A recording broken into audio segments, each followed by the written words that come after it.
नमस्कार, ये आकाशवाणी पटना है। अब आप अभिषेक दास से प्रादेशिक समाचार सुनिए। पहले मुख्य समाचार। प्रधानमंत्री नरेंद्र मोदी आज वीडियो कॉन्फ्रेंस के माध्यम से मुख्यमंत्री महिला रोजगार योजना की शुरुआत करेंगे। 75 लाख महिलाओं के बैंक खाते में भेजेंगे 10-10 हजार रूपये की राशि। भाजपा के वरिष्ठ नेता अमित शाह आज 2 दिवसीय दौरे पर पटना आ रहे हैं। अररिया, सहरसा, पूर्णिया और भागलपुर में मंडल स्तरीय कार्यकर्ता सम्मेलन को करेंगे संबोधित। कांग्रेस की राष्ट्रीय महासचिव प्रियंका गांधी आज पटना और मोतिहारी में आयोजित कार्यक्रमों में शामिल होंगी। और गयाजी के खिजरसराय में फल्गु नदी में रील बनाने के दौरान डूबने से 5 किशोरों की मौत। अब समाचार विस्तार से। प्रधानमंत्री नरेंद्र मोदी आज वीडियो कॉन्फ्रेंस के माध्यम से मुख्यमंत्री महिला रोजगार योजना की शुरुआत करेंगे। हमारे संवाददाता ने बताया कि मुख्यमंत्री नीतीश कुमार ने पिछले दिनों इस योजना की घोषणा की थी। मुख्यमंत्री महिला रोजगार योजना के शुभारंभ के पहले दिन 75 लाख महिलाओं के खाते में 10-10 हजार रूपए की पहली किस्त भेजी जाएगी। मुख्यमंत्री नीतीश कुमार की सरकार के नेतृत्व में महिलाओं के कल्याण के लिए उठाए गए कदमों की कड़ी में यह योजना आज शुरू की जा रही है। इसके तहत 7500 करोड़ रुपए डीबीटी के जरिए सीधे लाभार्थियों के बैंक खाते में ट्रांसफर किए जाएंगे। महिलाओं को सशक्त बनाकर उनके परिवार को आत्मनिर्भर बनाने के उद्देश्य से इस योजना की परिकल्पना की गई है। सरकार ने कहा है कि रोजगार सही दिशा में जाने पर लाभार्थियों को 2 लाख रुपए तक की अतिरिक्त सहायता प्रदान की जाएगी। धर्मेंद्र कुमार राय, आकाशवाणी समाचार, पटना। इस अवसर पर मुख्यमंत्री नीतीश कुमार मुख्य अतिथि होंगे। केंद्रीय मंत्री राजीव रंजन सिंह, उप मुख्यमंत्री सम्राट चौधरी और विजय कुमार सिन्हा तथा ग्रामीण विकास विभाग के मंत्री श्रवण कुमार सहित राज्य मंत्रिमंडल के कई सदस्य और जनप्रतिनिधि भी इस अवसर पर मौजूद रहेंगे। भाजपा के वरिष्ठ नेता और केंद्रीय गृह मंत्री अमित शाह 2 दिवसीय दौरे पर आज पटना पहुंच रहे हैं। श्री शाह अररिया, सहरसा, पूर्णिया और भागलपुर में मंडल स्तरीय कार्यकर्ता सम्मेलन को संबोधित करेंगे। साथ ही वे कल अररिया के फारबिसगंज में एक जनसभा को भी संबोधित करेंगे। श्री शाह पटना में पार्टी पदाधिकारियों और वरिष्ठ नेताओं के साथ चुनावी रणनीति को लेकर उच्च स्तरीय समीक्षा बैठक करेंगे। इधर भाजपा के बिहार चुनाव प्रभारी और केंद्रीय मंत्री धर्मेंद्र प्रधान आज पटना आ रहे हैं।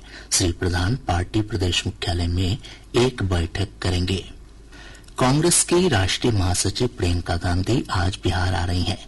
वे पटना के सदाकत आश्रम में महिला संवाद कार्यक्रम में भाग लेंगे। इसके बाद श्रीमती गांधी मोतिहारी में एक जनसभा को संबोधित करेंगी। निर्वाचन आयोग ने चुनाव में डाक मतपत्रों की गिनती प्रक्रिया में महत्वपूर्ण बदलाव किए हैं। इसके अनुसार ईवीएम और वीवीपैट की गणना के आखिरी चरण में सभी डाक मतपत्रों की गणना अनिवार्य बना दी गई है। आयोग ने कहा कि दिव्यांगजनों और 85 वर्ष से अधिक उम्र के वरिष्ठ नागरिकों को घर से वोट डालने की सुविधा के कारण हाल के चुनाव में डाक मतपत्रों की संख्या में उल्लेखनीय बढ़ोतरी हुई है। आयोग ने चुनाव अधिकारियों को उन निर्वाचन क्षेत्रों में अतिरिक्त मतगणना टेबल और कर्मचारी उपलब्ध कराने का भी निर्देश दिया है जहां डाक मतपत्रों की संख्या अधिक होती है।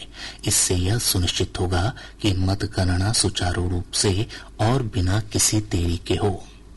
पटना उच्च न्यायालय ने दानापुर के चर्चित सत्यनारायण सिन्हा हत्याकांड में राजद विधायक रीतलाल यादव को बरी करने के निचली अदालत के आदेश को निरस्त कर दिया है। न्यायमूर्ति राजीव रंजन प्रसाद और न्यायमूर्ति अशोक कुमार पांडे की खंडपीठ ने राज्य सरकार और पूर्व विधायक आशा सिन्हा की ओर से दायर याचिकाओं पर सुनवाई करते हुए ये फैसला सुनाया। इस मामले में रीतलाल यादव को निचली अदालत ने साक्ष्य के अभाव में बरी कर दिया था।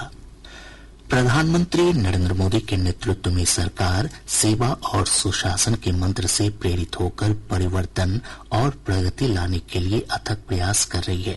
आज इस विशेष श्रृंखला सेवा पर्व में हम आपके लिए ला रहे हैं कैसे मोदी सरकार ने भारत के बढ़ते ई गवर्नेंस इकोसिस्टम के माध्यम से शासन को एक सहज, पारदर्शी और समावेशी डिजिटल अनुभव में बदल दिया है।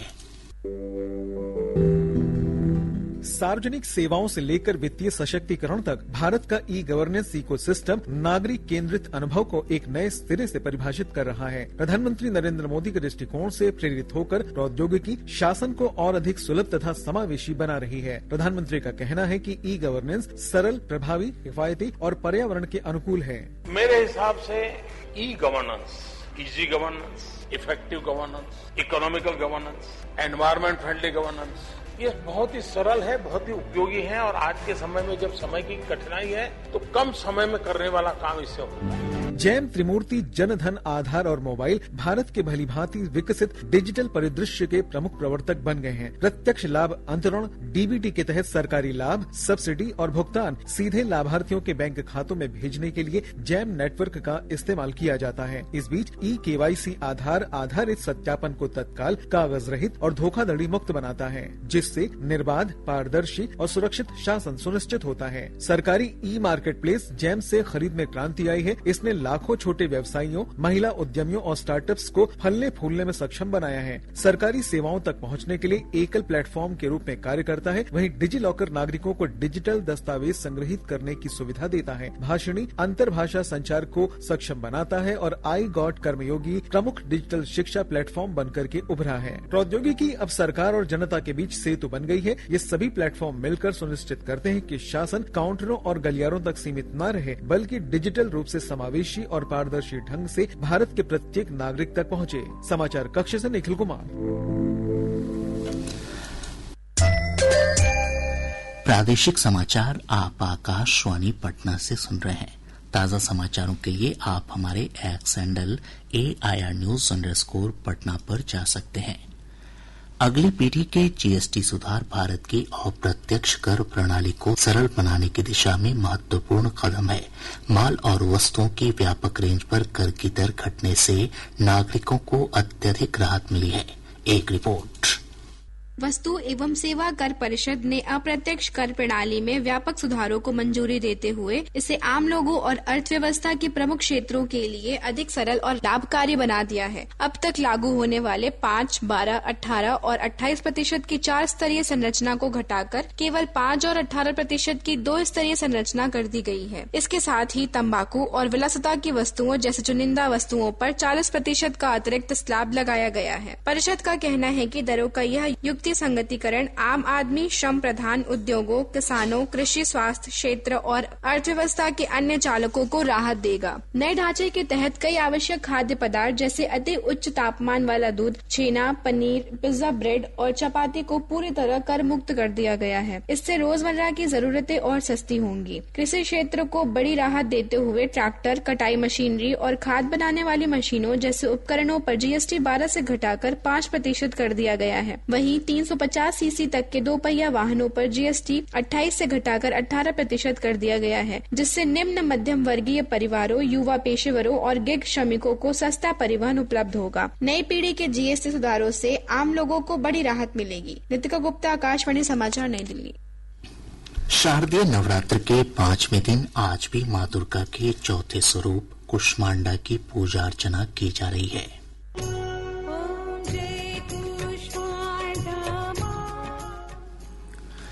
हिंदू धार्मिक मान्यताओं के अनुसार देवी का यह स्वरूप कष्टों और संकटों से मुक्ति दिलाता है।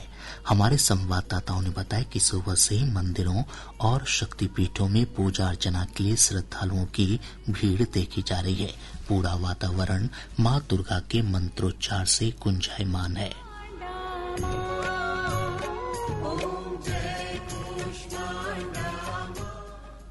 वन और अनुसंधान संस्थान देहरादून के वैज्ञानिकों के अनुसार बोधगया के महाबोधि मंदिर में पवित्र बोधि वृक्ष पूरी तरह सुरक्षित है। बोधि वृक्ष की स्वास्थ्य जांच के बाद वैज्ञानिकों की टीम ने एहतियाती तौर पर पवित्र वृक्ष को संक्रमण से बचाने के लिए रसायन का छिड़काव किया। वैज्ञानिकों की यह टीम कल पटना में बुद्ध स्मृति पार्क, विधानसभा और मुख्यमंत्री आवास में बोधि वृक्ष की जांच करेगी। गया जी के खीचरसराय थाना क्षेत्र के फल्गु नदी के केनी घाट पर रील बनाने के क्रम में डूबने से 5 किशोरों की मौत हो गई। मृतकों की उम्र 12 से 17 वर्ष के बीच थी। एक स्थानीय युवक ने एक किशोर को बचा लिया। मुख्यमंत्री नीतीश कुमार ने इस हादसे पर गहरा दुख जताते हुए सभी मृतकों के परिजनों को 4-4 लाख रुपए की सहायता राशि उपलब्ध कराने का निर्देश दिया है। एशिया कप T20 क्रिकेट के फाइनल में भारत का मुकाबला पाकिस्तान से होगा। कल खेले गए एक मैच में पाकिस्तान ने बांग्लादेश को पराजित कर फाइनल में जगह बनाई। फाइनल मैच 28 सितंबर को दुबई में खेला जाएगा। एशिया कप के फाइनल में पहली बार ये दोनों टीमें आमने सामने होंगी। इधर तीसरे सुपर 4 मैच में भारत का मुकाबला आज शाम श्रीलंका से होगा। भोजपुर जिले के कीधा थाना क्षेत्र में पुलिस और एसटीएफ की टीम ने वाहन जांच के दौरान एक 4 पहिया वाहन से 3 किलो से अधिक हेरोइन के साथ 4 तस्करों को गिरफ्तार किया है। पटना के खुसरूपुर थाना क्षेत्र के पैकटपुर गांव में पुलिस ने छापेमारी कर एक मिनी गन फैक्ट्री का उद्भेदन किया है। मौके से भारी मात्रा में निर्मित, अर्धनिर्मित हथियार और हथियार बनाने के उपकरण के साथ 6 अभियुक्तों की गिरफ्तारी हुई है। पटना स्थित निगरानी की विशेष अदालत ने पटना सिविल सर्जन कार्यालय के तत्कालीन लिपिक चौधरी नागमणि को घूस लेने के मामले में 1 वर्ष कारावास और 10,000 रुपए अर्थदंड की सजा सुनाई है। समस्तीपुर के उजियारपुर थाना क्षेत्र के सातनपुर में अपराधियों ने करिहारा पंचायत के मुखिया मनोरंजन गिरी की गोली मारकर हत्या कर दी। अब पटना से प्रकाशित प्रमुख समाचार पत्रों की सुर्खियां। आज के सभी समाचार पत्रों ने अलग अलग खबरों को प्रमुखता से प्रकाशित किया है। हिन्दुस्तान ने अपनी विशेष रिपोर्ट में लिखा है, बिहार में महासमर की महातैयारी, रण क्षेत्र में सियासी सुरमाओं के उतरने का सिलसिला तेज। दैनिक जागरण की सुर्खी है, चुनाव आयोग ने बदले वोटों की गिनती के नियम, डाक मतपत्रों की गिनती के बाद होगी ईवीएम के अंतिम 2 राउंड की गिनती। प्रभात खबर ने मुख्यमंत्री नीतीश कुमार के हवाले से लिखा है, आप चुनाव के मुहाने पर हैं, किसी बहकावे में नहीं आए। दैनिक भास्कर लिखता है, वोटरों को साधने के लिए भाजपा का लव कुश कार्ड, धर्मेंद्र बिहार के प्रधान बने। राष्ट्रीय सहारा ने प्रधानमंत्री नरेंद्र मोदी के बयान को प्रमुखता देते हुए लिखा है, जीएसटी सुधार रहेंगे जारी। आज अखबार के शब्द हैं, पीएम मोदी आज बिहार की 75 लाख महिलाओं को देंगे 10-10 हजार। और अब अंत में मुख्य समाचार एक बार फिर। प्रधानमंत्री नरेंद्र मोदी आज वीडियो कॉन्फ्रेंस के माध्यम से मुख्यमंत्री महिला रोजगार योजना की शुरुआत करेंगे। 75 लाख महिलाओं के बैंक खाते में भेजेंगे 10-10 हजार की राशि। भाजपा के वरिष्ठ नेता अमित शाह आज 2 दिवसीय दौरे पर पटना आ रहे हैं। अररिया, सहरसा, पूर्णिया और भागलपुर में मंडल स्तरीय कार्यकर्ता सम्मेलन को करेंगे संबोधित। कांग्रेस की राष्ट्रीय महासचिव प्रियंका गांधी आज पटना और मोतिहारी में आयोजित कार्यक्रमों में शामिल होंगी। और गया जी के खीचरसराय में फल्गु नदी में रील बनाने के दौरान डूबने से 5 किशोरों की मौत। इसके साथ ही आकाशवाणी पटना से प्रसारित प्रादेशिक समाचार का ये अंक समाप्त हुआ। आकाशवाणी पटना से अगला समाचार बुलेटिन दोपहर 2 बजे प्रसारित किया जाएगा। नमस्कार।